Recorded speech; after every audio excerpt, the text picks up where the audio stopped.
Hello and welcome viewers, I am Pia and you're watching NewsX World. We are continuing our coverage of the SCO Summit in Tianjin in China. We're now learning that the SCO has adopted the Tianjin Declaration, reaffirming member states' strong stance against terrorism, separatism and extremism. The declaration condemns the April 22 terrorist attack that had taken place in Pahalgam in Jammu and Kashmir in India, and it expressed deepest sympathy to the victims' families, stressing that perpetrators and sponsors must be brought to justice. Member states have emphasized the leading role of sovereign states in countering terrorism. They have rejected double standards and called on the international community to fight cross-border terrorism. The declaration also recognized India's initiatives, including the 5th SCO Startup Forum, the 20th SCO Think Tank meeting, and the SCO Study Center at the ICWA, highlighting efforts in science, innovation, culture and humanitarian exchanges. The declaration has also strongly condemned the military strikes by Israel and the United States against Iran in June 2025, noting that attacks on civilian targets, including nuclear infrastructure, have violated international law and have undermined global security. They noted that the physical nuclear safety and security of nuclear facilities must be ensured on a permanent basis, including during periods of armed conflict, in order to protect the population and the environment from harm. In this regard, they reaffirmed their commitment to diplomatic initiatives aimed at the peaceful resolution of issues that have arisen. That's not all. The Republic of Belarus, Islamic Republic of Iran, Republic of Kazakhstan, the Kyrgyz Republic, Islamic Republic of Pakistan, Russian Federation, Republic of Tajikistan and Republic of Uzbekistan have in fact reaffirmed their support for China's Belt and Road Initiative, noting that the ongoing work on the joint implementation of this project, including efforts to align the development of the Eurasian Economic Union and BRI. Member states have meanwhile opposed unilateral coercive measures, including those of economic nature that contravene the UN Charter and other norms of international law, the rules and principles of the World Trade Organization, damaging the interests of international security, including food and energy components, negatively affecting the global economy, undermining fair competition, hindering international cooperation and the achievement of UN Sustainable Development Goals. Member states have also noted the initiative to develop an agreement on trade within the SCO. So these are some of the key points of the Tianjin Declaration. Meanwhile, joining us on the broadcast, the Major General Dr. Rajan Kochar, Senior Strategic and Defense Expert from New Delhi. We also have with us Professor Jim Rice. He's a Professor of International Law, joining us from the Philippines. I'd like to go across to Major General Kochar first. I've read out some of the key points that have been highlighted in the Tianjin Declaration that has been adopted by the SCO member states. First up, and this is a major point because it was not really discussed last time around during the SCO Defense Ministers meeting. The April 22 terrorist attack that had taken place in Pahalgam, in which 26 innocent people had lost their lives, that has now been strongly condemned by the SCO member states. This of course comes after when India's Defense Minister Rajnath Singh was in China. Back then, the declaration that the defense ministers had put forth did not have any mention of Pahalgam. So Rajnath Singh refused to sign that document. What do you make of its inclusion this time around? Does it come as the India-China relationship is thawing? Is this sort of an olive branch that China has made to India? And what does this mean for Pakistan? Thank you, Pia. Very, very interesting news in the morning, right? And a welcome step. I think because the SCO, the origin of SCO is based on counter terrorism and a fight against terrorism. And it's a collective effort of all the members of the SCO. And I'm glad that the concept of SCO, the very purpose it was formed for, has been vindicated today. In spite of, as you rightly said, there were certain quarters who didn't want this statement as a part of the joint statement. Our Defense Minister Rajnath Singh also refused to sign a joint statement which did not have a mention of this. So it is a very, very strong message especially to those people who have carried out the Pahalgam attack, and we are aware who are those. So that is a point, because if you remember, after Pahalgam, we had Operation Sindoor, and after Operation Sindoor, we had Operation Mahadev. And in Operation Mahadev in the valley, we were able to liquidate three terrorists who were part of the Pahalgam attack. So this would be significant, because I'm actually mentioning this here because it is significant to build up a strong case for India now in international forums, because the identity of these three terrorists have been established. Their linkages with their handlers in Pakistan have been established. The complexity or the complicity of the ISI and the Pakistan army has also been established. So, in case we have these kind of evidences available to us, and the fact that a joint statement is emanating, all members of the SCO are in agreement that terrorism is a menace, and it is not for one country or two countries, it is for the entire humanity. So I think uh, that would be a very, very strong statement. And as you said, that India thaw in the relationship with China, definitely it contributes. You see, when you have good relationships, you will find there will be cooperation in all fields. And definitely this has contributed. I have absolutely no doubt uh, that the realization must come. See, it's not, it may be happen, it may happen to India today, tomorrow it can happen to any country. And what we are seeing is uh, we have also seen what is happening in Gaza. We also seen what happened on 7th of October with Israel. So all these are live examples in front of you, and unless we collectively stand, there'll be no deterrence. You see, these countries who are promoting terrorism today, what is the deterrence? They're out of the FATF grey list. They are getting the IMF loans. They are getting assistance from the World Bank. So there is no deterrence of any kind on this country. And I think India should take it up from now onwards with the support of the SCO, with the ratification of the SCO for this anti-terrorism thing.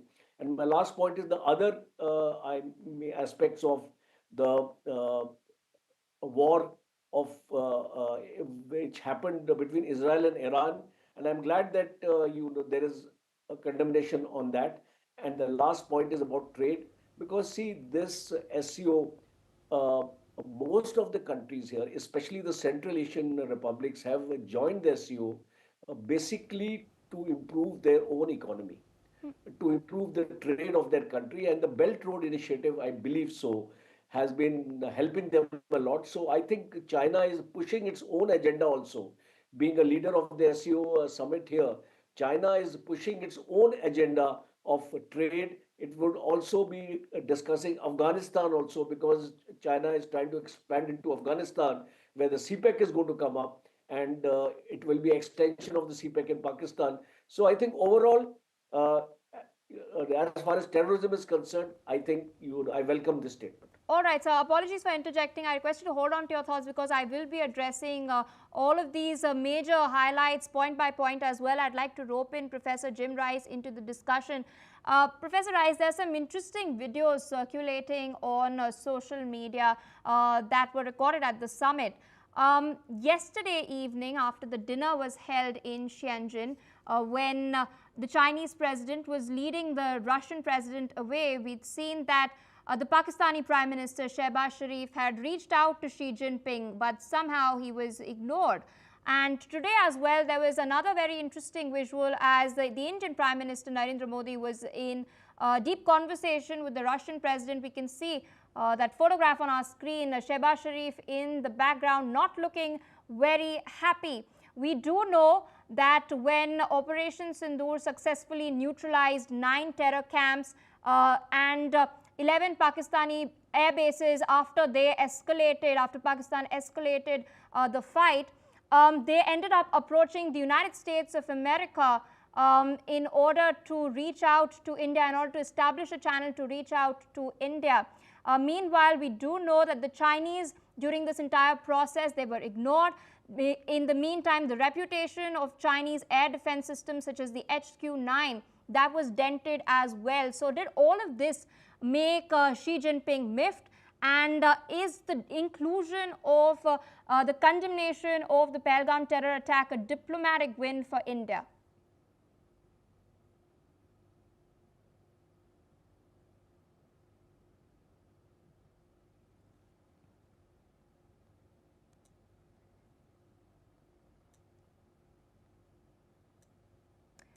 All right, there seems to be an issue at Professor Rice's end.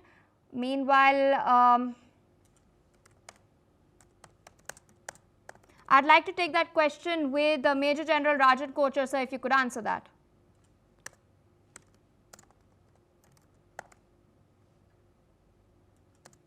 To Jim, okay, the thing is that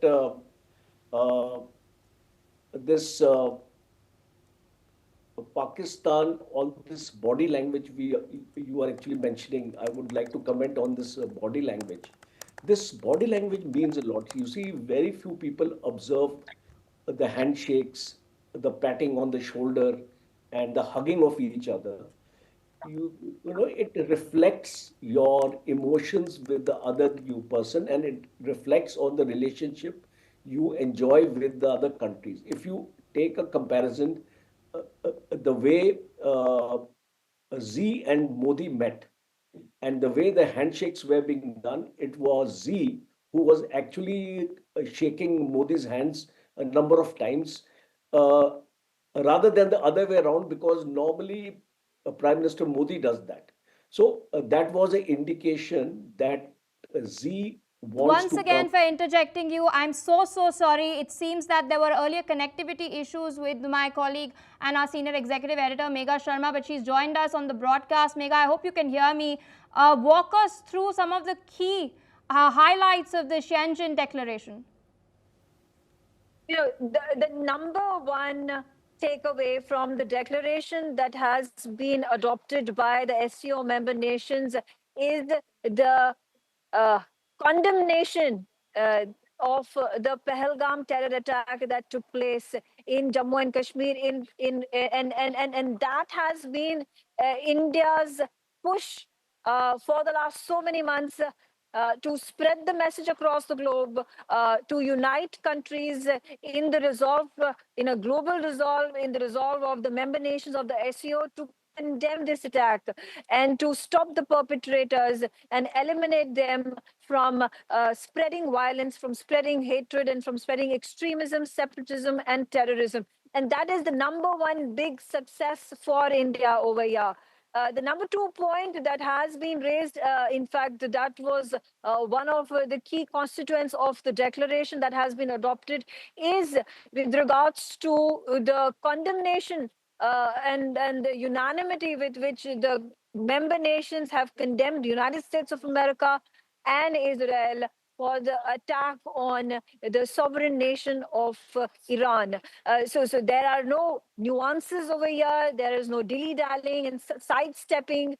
It's direct attack, direct targeting of United States of America and Israel for the attacks that took place in Iran that led to the death of dozens of civilians. There were military personnel that were killed in this attack. In fact, not just that, there was infrastructure, important military infrastructure, civilian infrastructure that had been completely destroyed in the attacks that were led by the United States of America, and in full support came Israel. Number three, when we talk about the position that has been taken by China, and that this is a subject that is close to China's heart, Xi Jinping's heart. That is the Belt and Road Initiative.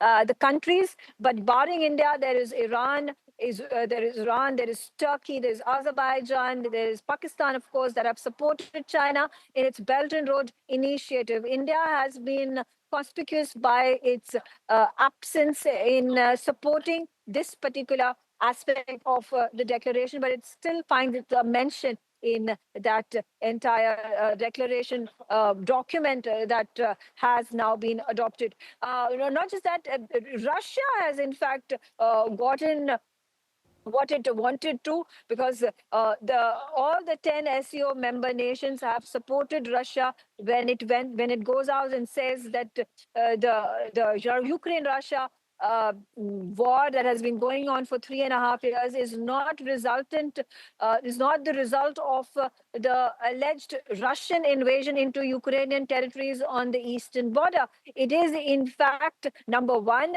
the Crimea issue, and number two, about the presidency of Ukraine that had been taken over by Zelensky back in 2014. And these are the and of course, President Putin and Russia have put out that, the contention that Russia continues to raise with regards to the Ukraine-Russia conflict is that Ukraine has time and again been desirous of being included in NATO, which is unwarranted, which something that Russia completely rejects, outrightly rejects, and will never accept. And this resolution has also been adopted as part of the joint declaration of the SCO member nations. So and then there's another part talking about directly not naming United States of America or Donald Trump or the tariff imposition that has been unleashed in the course of the last few months, but there has been condemnation that has been made, talking about how this is a breach of the World Trade Organization treaty, how it is a breach of the United Nations conventions to unilaterally impose illegal tariffs on countries. And the SCO member nations have questioned it. They have they have attacked the legitimacy of these tariffs that have been imposed. So these are some of the key highlights of the SCO Summit joint declaration that has been now adopted by the member nations. And of course, the plenary has now come to an end, which means the SCO Summit has now come to a close as well. All right, Megha, I'd like to thank you so much for joining us on the broadcast, sharing all those details. I'd like to go back across to Major General Kochhar. Apologies once again for interrupting you as you were putting your thoughts and you were sharing our thoughts with our viewers regarding the handshakes that have been taking place on the sidelines of the summit. In the meanwhile, there's some fresh news coming in. President Putin and Prime Minister Modi are traveling in the same car to the destination of their bilateral meeting. So taking this conversation back to Major General Kochhar, you were of course highlighting the handshake that was taking place between Xi and Modi. So has this summit, if we look at it in an overall manner, been a major diplomatic win for India? Definitely, Pia. I would, at the outset, I would say the ice has been broken. I would not say a diplomatic win, because a diplomatic win will only happen when things between China and India on the border issue as well as the trade issue move ahead. What India actually wants from China, we had discussed in the morning session. If those aspects are addressed by the Chinese, definitely I would say it's a diplomatic win. But certainly, in a measured manner, I would like to say that it has been a watershed between the relations between India and China, because there was a distancing between this relationship. Last 4 5 years, they have gone from bad to worse. So now there is an attempt to put it back on track. So from that context, I would relate this as a very, very important development in South Asia, because you need to understand that South Asia is basically governed by these two countries. If there is peace and tranquility, if there is bonhomie, if there is trade and development between China and India, let me assure you, the relevance of America will start going down, and that is what is worrying the United States today, because United States would be observing all these things from a distance, that what is happening. And just now you mentioned about Putin and Modi traveling in the same vehicle. You see these relationships now, how these relationships are going about, because two world leaders, as per protocol, will not travel in the same vehicle, because the security protocol also does not permit you two heads of state to move together in one vehicle. So if that is the case, it shows that how closely India views its relationship with Russia, in spite of 50% tariffs, in spite of punitive 25% tariffs. So, and in December, Putin is visiting India. So that's also a great sign. And what we are hearing is that Donald Trump is not going to come for the Quad summit in India, where the leadership will be with India. So these are two contrasting developments. President of the USA refuses to come to India. The president of the of Russia is coming to India, and the kind of and the way they were talking to each other, and Prime Minister Modi was talking to each other. And there is also another angle to it. Zelensky is also likely to visit India. So you can see now that India is becoming a fulcrum. As a matter of fact, if the SCO is instrumental in bringing peace in this war, the Nobel Peace Prize must go to SCO rather than to Trump, on the lighter side. You see, these are important geopolitical churnings, as I call it, and it is happening. And my last point is that in case China walks the talk, because I would like to see this happening, and I can see the intent on the Chinese part, because the Chinese have realized that they have hardly gained in the last 5 years. So, in case they are interested, in case they don't have, we will not accept a one-way traffic. We will expect China to respond. And it's very, very important. See, we are not part of any bloc. We are not part of the US bloc. We are not part of the Russian bloc. We are not part of this China bloc. We believe in strategic autonomy. We believe in having separate relationships with separate countries without any linkages with the other countries. Russia may be enemy of the US, but still we maintained good relations with both of them. China, you know, is a competitor or enemy, you can say, of the US. We still will maintain good relations with both of them, because my last concluding remark is that every country looks to further its own national interest. And therefore, India's national interest is in maintaining good relations with all countries, and to spread the message of Vasudev Kutumbam, because that is important. The world is one family. So we have to understand this, what Prime Minister Modi has been mentioning time and again. And in spite of that, there are wars and there are things happening. At the end of the day, I ask you and your viewers, the Russian-Ukraine war, what it would have achieved? A piece of land.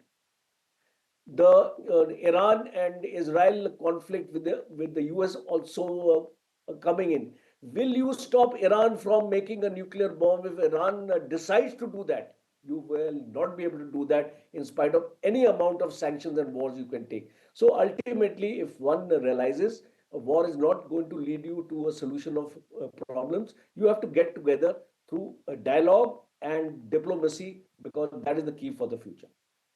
Also like to rope in Professor Jim Rice, who's been waiting rather patiently. I'd like to address another key point, another key highlight of the declaration. All the member states of the SCO have now expressed deep concern over the escalating Israeli-Palestinian conflict. They have strongly condemned the actions that are causing civilian casualties, as well as a dire humanitarian crisis in Gaza. The summit has called for an immediate, complete and sustainable ceasefire. unhindered humanitarian access, as well as renewed efforts to achieve peace, stability, as well as security for all residents. Member states have emphasized that a just and comprehensive settlement on the Palestinian question is essential for lasting peace in the Middle East. So what do you make at the outset? What is your very first reaction to this particular point within the declaration? Well, I'd like to speak more broadly rather than just focus on the Gaza conflict. Xi Jinping talked about double standards and bullies, and it seems to me, and it should seem to the rest of the world, that Xi Jinping is actually the bully. Xi Jinping is the bully when it comes to relations with India, and I refer to the clash or the conflict in which at least 20 Indian soldiers were killed in the northern area of, again, I haven't memorized this, but it is Arunachal Pradesh, I believe. And China still calls this area of India South Tibet. I would also talk about the hypocrisy in China when it comes to the treatment of their own Muslim populations, the Uyghurs, in which 500,000 people remain in detention today, and millions more have been detained previously. And of course, their aggression, their naked aggression against Taiwan, their threats of forceful, takeover of Taiwan. And of course, I could go on and talk about the Chinese aggression in the South China Sea, which is right where I live, not a few hundred kilometers from where I'm sitting right now, in which just 2 weeks ago, a Chinese Coast Guard vessel was bearing down on a Philippine Coast Guard vessel inside Philippine waters, and a Chinese vessel trying to trap the Philippine vessel pulled in front, and there was a collision between these two Chinese ships. Indeed. The Chinese have systematically deprived the Filipino fishermen of their territorial waters, have been defiling the environment in this area, in the exclusive economic zone of the Philippines. And China just simply is too arrogant and too aggressive and too much of a bully to sit down and negotiate. So I guess I'm rather skeptical when it comes to Gaza. I think we can all point fingers, and I would be the first one to say that the war has got to stop, and the people in Gaza have got to be given the food and the medical attention that they need. But for Russia, for Vladimir Putin to be pointing fingers, and for Xi Jinping to be pointing fingers at other countries is absurd. This conclusion that Xi Jinping foisted upon the Security Summit was that, what was it? The war in Ukraine was started by Ukraine. Is that right? Did I get that right? And it was all about the fact that they were trying to join NATO. And what kind of nonsense is this? It was completely illegal. In February of 2022, Russia aggressively and illegally invaded a sovereign democratic state. That's a fact. And Xi Jinping and his nonsense can't fool the rest of us. Indeed, I'd also like focus on the Middle East. We've spoken about Gaza, but that's not the only thing that the SCO member states have in fact highlighted. They've also condemned the military strikes on Israel, by Israel, I beg your pardon, and the United States of America against Iran that had taken place in June this year. They've stated that such aggressive actions against civilian targets include nuclear energy infrastructure, which has resulted in the deaths of civilians. They've called this a gross violation of international law as well as the UN Charter and an infringement of the sovereignty of the Islamic Republic of Iran. They've stated that the physical nuclear safety and security of nuclear facilities must be ensured on a permanent basis. This comes even as the E3 powers are now hanging an ultimatum on Iran's head. They've threatened snapback sanctions against Iran as well. So what do you make of this statement, this so-called united front that the SCO has put up in wake of these sanctions? It's the height of hypocrisy for Xi Jinping and Putin to be condemning the nuclear attack, and I agree it was a breach of international law. But for those two to be condemning the United States is hypocrisy, because wasn't it in Russia that attacked the Zaporizhia nuclear facility in Ukraine, and putting this nuclear facility at risk constantly to this day, and a far greater risk to civilian population?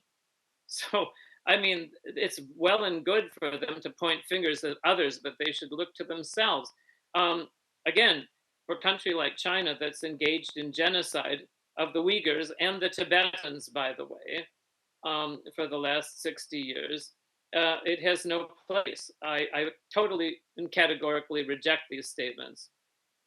I request you to stay on with us because we're tracking further updates since we're speaking about statements coming in from China. We're now learning that Chinese President Xi Jinping has in fact criticized the bullying behavior in global affairs. This is the exact words that he's used as he met Eurasian leaders as well at the Shanghai Cooperation Summit. The SCO, which includes China, India, Russia, Pakistan, Iran, Central Asian states and Belarus, is now positioned as a non-Western model of collaboration. Xi Jinping has in fact warned that the international situation is becoming increasingly chaotic, intertwined, and has urged member states to strengthen unity and cooperation. He'd made these remarks earlier as he met these Eurasian leaders. We do have the soundbite if we can hear what he said once before I hop across to Professor Rice once again.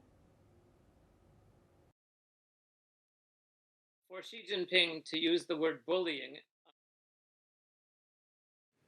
当前，国际形势变乱交织，成员国面临的安全和发展任务更加繁重。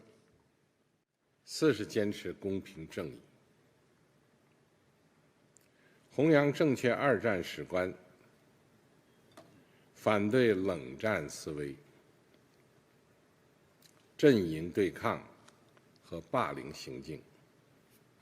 我们率先建立边境地区军事领域信任机制，把绵延万里的边界打造成友好、互信、合作的纽带。 All right, we've heard what Xi Jinping has had to say. He's called out, as he claims, bullying behavior by certain states across the world. And this comes as now the SCO members have backed his claims. The member states are now opposing unilateral coercive measures, including those of an economic nature that contravene the UN Charter and other norms of international law, the rules and principles of the World Trade Organization, and damaging the interests of international security, including food and energy components. They've stated that this negatively affects the global economy. Professor Rice, this seems to be, while Donald Trump has not been named, this seems to be a direct jab at him. Again, by the way, could I just add, you were talking about Trump's possible visit to India later this year, and the likelihood that Trump won't attend. Again, this is just slightly off point, but there's been quite a lot of discussion recently about Trump's health and the state of Trump's health. And so I think that this well may be a factor of Trump's health, as opposed to the United States snubbing India in any way. Getting back to your point, I fully agree that the World Trade Organization should be the place where international trade should be adjudicated and dealt with. And Trump's tariffs are absurd, they're counterproductive, and I believe they're unconstitutional. And there'll be a case that will be decided next month before the Supreme Court as to whether Trump's tariffs are, in fact, unconstitutional and illegal. So I agree with that, but I'd just like to return to China as the bully, because China has constantly ignored the rulings of the WTO, and because of its size and its power in terms of world trade, has fobbed off the influence of the WTO. So while I totally agree that Trump's tariffs are wrong, I would say that China is the wrong person to be condemning anyone at all.